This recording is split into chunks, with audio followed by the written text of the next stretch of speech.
Russia moves to block gas to Poland and Bulgaria, the latest escalation in its war in Ukraine. A US destroyer transits the Taiwan Strait. Beijing slams it as provocative. Taiwan's push to get children vaccinated is met with resistance from some parents. And keeping in touch with technology, we're at Touch Taiwan for a look at what could be in store in the future.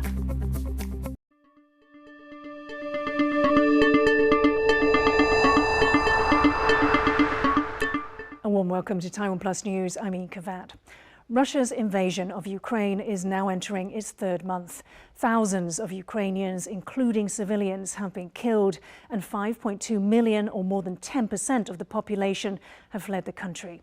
And in a sign of the war's global significance, the United States says it and its allies are now moving heaven and earth to send heavy weapons to Ukraine. This is what the conflict in the country now looks like. In the north, Ukraine has recaptured most parts previously Russian-held, with the capital Kyiv considered safe enough by the United States to send Secretary of State Antony Blinken and Defense Secretary Lloyd Austin to visit this week.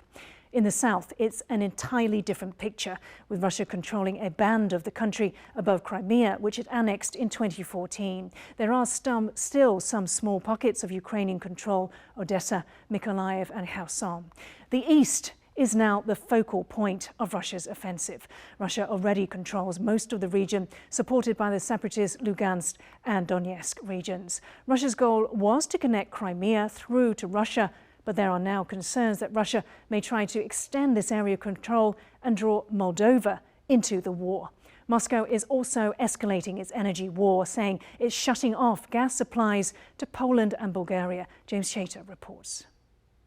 This pipeline supplying Russian gas to Poland provides nearly half of the country's total, but Moscow has just turned off the tap. Russia has announced it's suspending gas supply to Poland via the Yamal pipeline and Bulgaria via the Turk Stream pipeline. It's the first time Russia has halted gas supply to another state since it invaded Ukraine in February.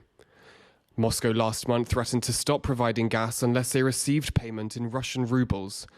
Hungary, whose leader has close relations with Putin, was the only EU state that complied. To jest oczywiście punkt zwrotny. To jest punkt zwrotny, który został przyspieszony przez Rosjan w dniu dzisiejszym, ale oczywiście my planowaliśmy, że z końcem grudnia tego roku odetniemy się od tych rosyjskich dostaw wraz z wyczerpaniem długoterminowego kontraktu jamalskiego. Supplies from Russia account for around 40% of the European Union's natural gas imports. For the last several months, and even prior to the invasion, we have been working to increase natural gas supply and options to European countries that have been reliant on Russia for natural gas supply in anticipation of the possibility of this happening or a decrease in what they're providing. Moscow's decision comes as its invasion of Ukraine enters the third month.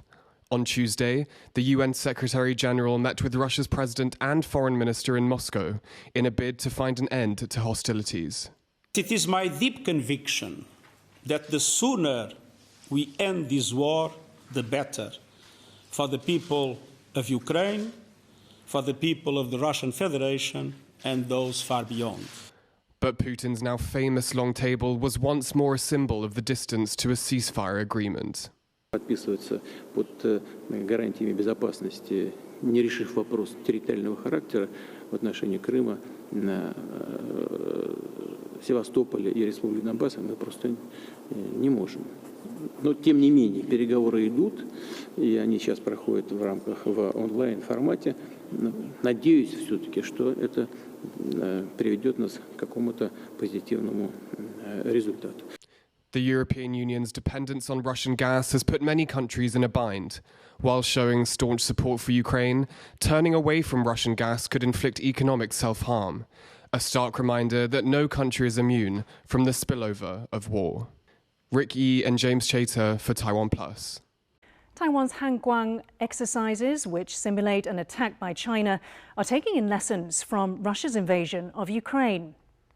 贪着俄乌战争的起势，那国军会持续的来精进不对称作战、认知作战、支链作战，还有提升后备战力与全民总力的运用。This year's War Games will feature 2 parts, a tabletop simulation in May, followed by 5 days of live fire drills in July. The exercises will focus on attacking the enemy at sea, preserving combat forces and mobilizing the population.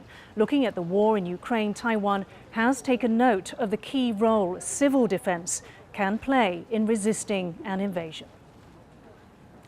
The world's largest drone maker, a Chinese company called DJI, is freezing operations in both Russia and Ukraine. The company says it wants to make sure its drones are not used in the war in Ukraine. DJI is the first big Chinese firm to pull out of Russia due to the war. A DJI spokesperson said Wednesday that it's stopping sales to the 2 countries as a matter of principle. That's following reports which said both sides were using DJI products for military purposes.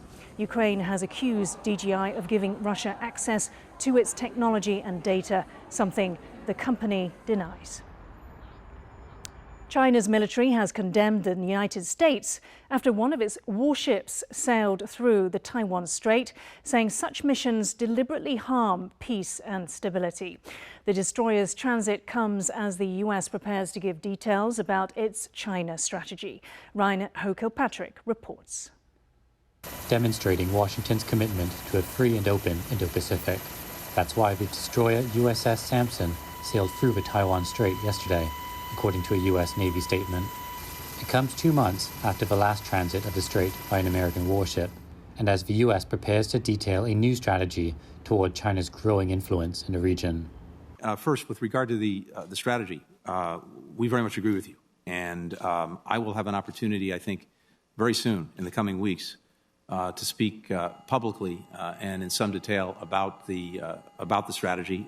U.S. Secretary of State Blinken was responding to a question raised at a Foreign Relations Committee hearing about a new security pact signed between Beijing and the Solomon Islands.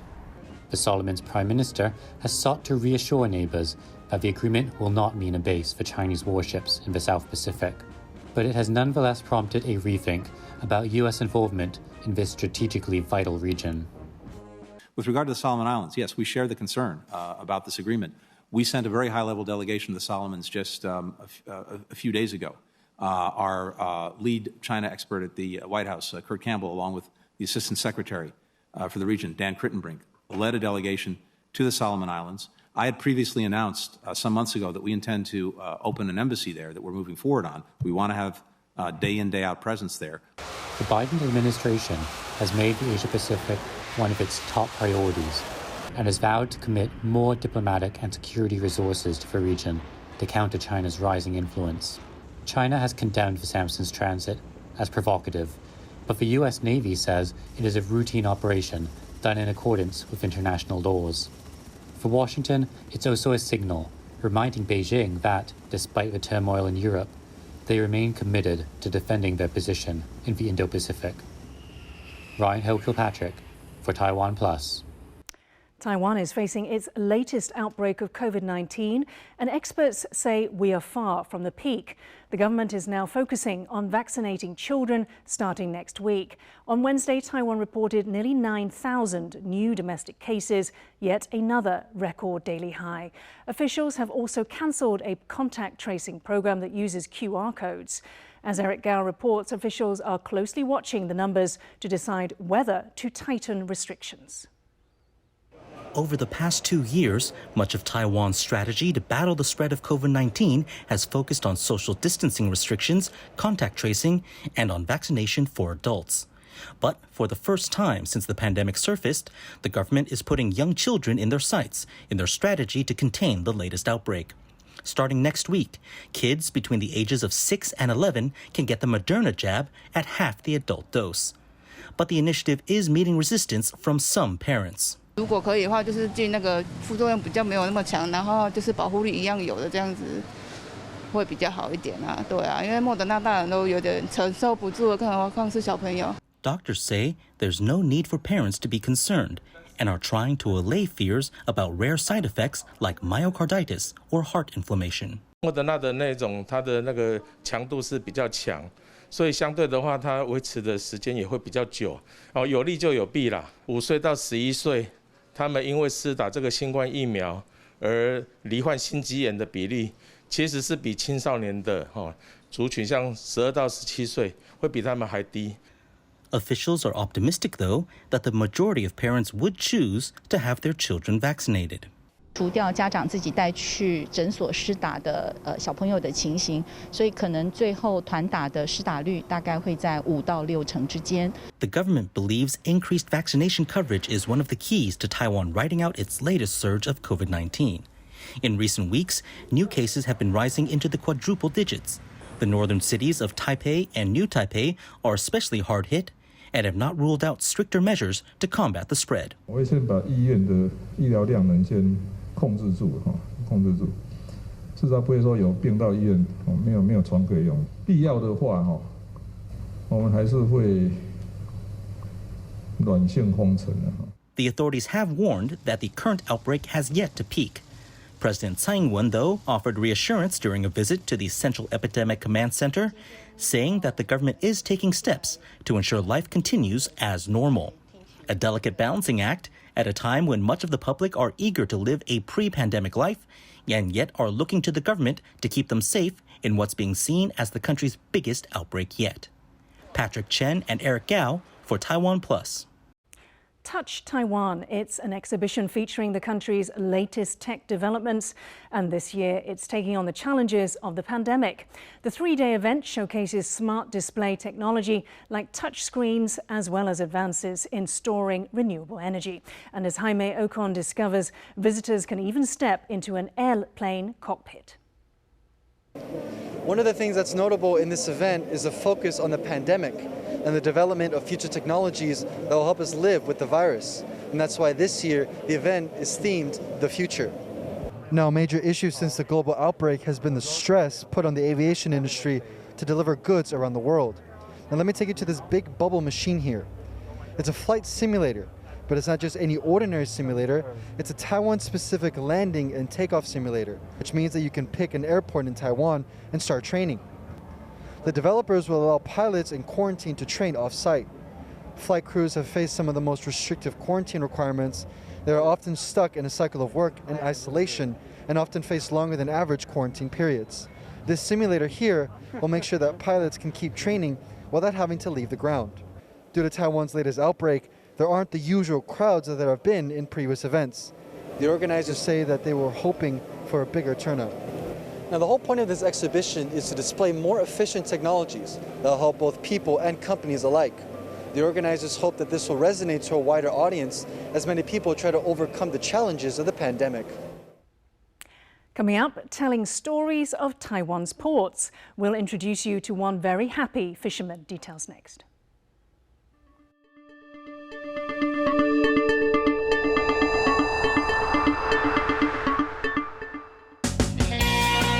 Hi, my name is Leo Seawald. In Chinese, Li Hao, 他们叫我好哥.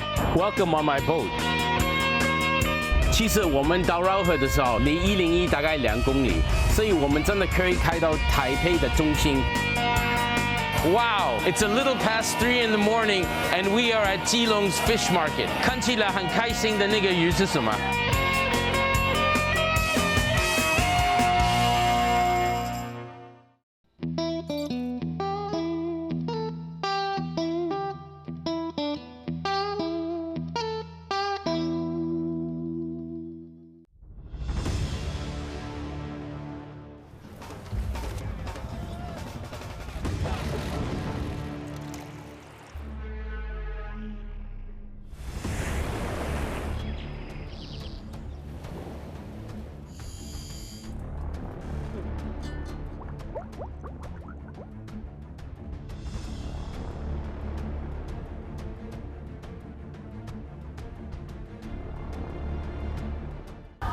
Thanks for watching TaiwanPlus. For more great stories from here in Taiwan and around the world, please download the TaiwanPlus app.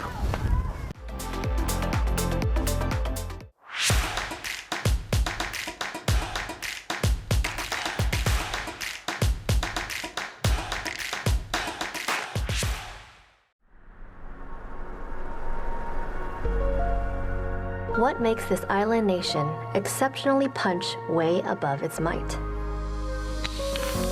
It's the fascinating human stories we heard, plus the greatest movies we saw.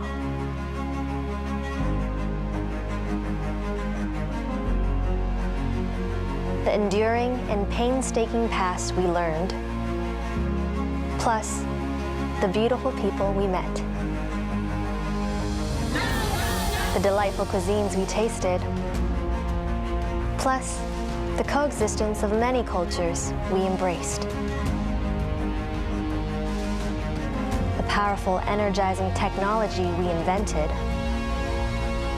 plus the ancient masterpieces we preserved. The human rights we advanced, plus the motherland we called home. TaiwanPlus. We will continue to show you unheard, compelling stories that touch our hearts.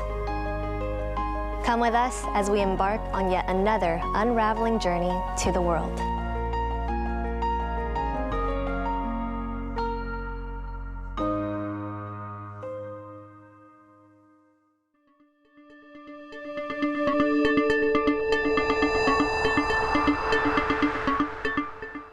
Welcome back. You're watching Taiwan Plus News. Singapore has hanged a man convicted of drug trafficking after a court dismissed his mother's last-ditch appeal to save his life. Lawyers argue that the Malaysian man was disabled and his execution violates international human rights law. Stash Butler has this report. A mother's misery. Panchalai Supramaniam left a Singapore court on Tuesday, her last hope of saving her son shattered. Nagenthran Dharmalingan spent 10 years on death row for carrying 44 grams of heroin into the Southeast Asian country. The Malaysian national's lawyers argued he has an IQ of 69, meaning he's intellectually disabled. But courts ruled that he knew what he was doing at the time of the crime. Singapore, like Taiwan and more than 50 countries worldwide, still uses capital punishment, with drug offenders the main target. Protesters gathered outside Singapore's embassy in Kuala Lumpur after the verdict, calling for an end to the death penalty. Actually, the government is murdering the people rather than impose the law and order. They are murdering the people. Back in Singapore, another campaigner sees reason for hope. I think it has been encouraging to see that more Singaporeans are now open to questioning the death penalty, not in individual cases, but as a system as a whole. So they are more interested in talking about, what it says about our society, that we're so punitive and cruel. But legal reform has not come quick enough for Nagenthram Dharmalingam. His family confirmed on Wednesday that Singapore has carried out the death sentence, adding Dharmalingam's name to the long list of casualties in Singapore's bloody war on drugs. Chris Ma and Stash Butler for Taiwan Plus. Sri Lanka's opposition is stepping up its calls for the country's president to resign with a 6-day protest march. On Tuesday, hundreds began the trek from the city of Kandy in the centre to the commercial capital Colombo. Once there, they plan to hold a rally to coincide with the country's May 1st Labour Day. Sri Lanka is grappling with an economic crisis with foreign reserves so low it cannot afford basic supplies. Food and fuel shortages have led to weeks of protests. Japan is launching an inflation relief package worth over $100 billion. The war in Ukraine has driven up the cost of fuel and raw materials in the country. Prime Minister Fumio Kishida says rising prices must not hold up Japan's recovery from the COVID pandemic. The package is intended to keep fuel prices down and to help low-income households and small and medium-sized businesses. The move comes ahead of crucial elections in July. A Vancouver native has made Taiwan his home and is now bringing his passion for the country to your screens. Calling himself the Happy Fisherman, Leo Seaworld will be travelling to some of the island's most beautiful fishing ports for Taiwan Plus. Our reporter Bing Wang has more on the man and his mission. This is Leo Seaworld. On land, he's the president of the American Chamber of Commerce in Taiwan. At sea, he's a happy fisherman. A man of many hats, Seawald's been a lawyer, a business person, and now he's hosting a program about Taiwan's fishing ports. It will be talking to fishermen who have interesting stories and kind of preserving their stories, and just teaching people about life in Taiwan from a perspective from the sea. All the different types of fish we catch, how they're caught, and just being a real introduction of Taiwan from the sea. The show will feature people from all aspects of the Taiwanese fishing industry, which goes back almost 400 years. The island is known for its distant water fleet, which is the second largest in the world, bringing in $1.5 billion worth of fish per year. Domestically, 185,000 tons of fish are brought in annually, amounting to some $500 million. But Seawald says the industry is struggling. It's changing. It's changing in many different places. But it's also changing in Taiwan. The younger people don't want to do that industry much. It is such a tough life, right? I mean, we've been on some of these fishing boats. You're working 10, 12-hour shifts in very dangerous conditions. I think you see that everywhere in the world. With fewer people willing to do manual labor under strenuous conditions, busy fishing markets like these may not be around much longer. But Seawald says he'll have accomplished his mission if he's able to give the industry a boost and entice people from all over the world to come to Taiwan and check out its harbors. Isaiah Zhou and Bing Wang for TaiwanPlus. Lion dances are one of the most vibrant aspects of temple culture in Taiwan. Today we travel to the western county of Yunlin to meet someone whose job it is to bring these lions roaring to life. 这个舌头是古早的拼管，你看伊只有两支这个低个的，到时候在跟人家拼管的时候，它也弹杆毒。思维你会觉得它防守力比较弱。你看这个就是狮尾尾巴这不会开始一个刀所以伊嘛是咧拼管的时候咧使用的这个道具。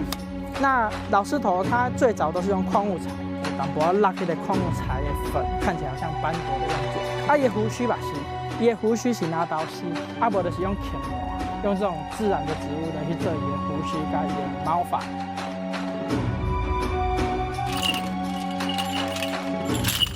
我做传统狮头已经20年，很小，大概4岁就开始学舞狮，因为学舞狮的关系，然后跟父亲就跟着一起做狮头，国中开始，高中就一直在做狮头，其实20几年，制作到各地。 还有到海外地区的，这样做下来，也是超过500个狮头的。我们比较常见的，现在在台湾中南部比较常见的是，但这种绿色的狮头叫做青狮。现在呢，大部分的舞狮都已经跟宗教完全结合，跟宗教的仪式、庆典，还有必要的正邪、除煞。 的动作都一样了，但是现在这几年也慢慢开始失去它的踪迹，我们越来越觉得相当可惜。狮头的制作过程一开始就是要泥塑，要先塑出那个造型以后，泥塑还有分说你是用刀削的，个堆土两种。一般咱用的拢是用赤格轮土，但是即摆拢会开始用到迄个胶质陶土，加一般的迄个陶土，就是比较好的土。 然后过来再开始大抓，那大抓古早就是大金抓，即摆开始有迄个日本时代开始有迄个牛皮抓，人个迄个阿门头包的迄个牛皮抓，再开始大牛皮抓，因为牛皮抓的光滑度是比那个金抓较好，金子较烂，所以后来人不喜欢再用。但是金抓有一个很重要的意义，就是要入神，较早的石头拢会开工入神。 所以你内底还是爱搭一寡金抓，才会比较容易入神。这个在民俗上和习俗上还是会一直延续这种做。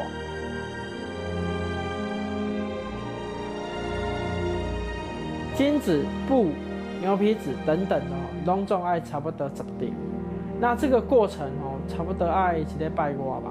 了开始就要彩绘，那彩绘要上底漆，上的底漆要非常多层。 那越多层呢，它中间还要打磨，挨个磨，那这样光滑度就会比较好。过来彩绘时阵就是单一个颜色下去，一直补上去安尼，所以伊的狮头起来颜色会比较饱满丰富。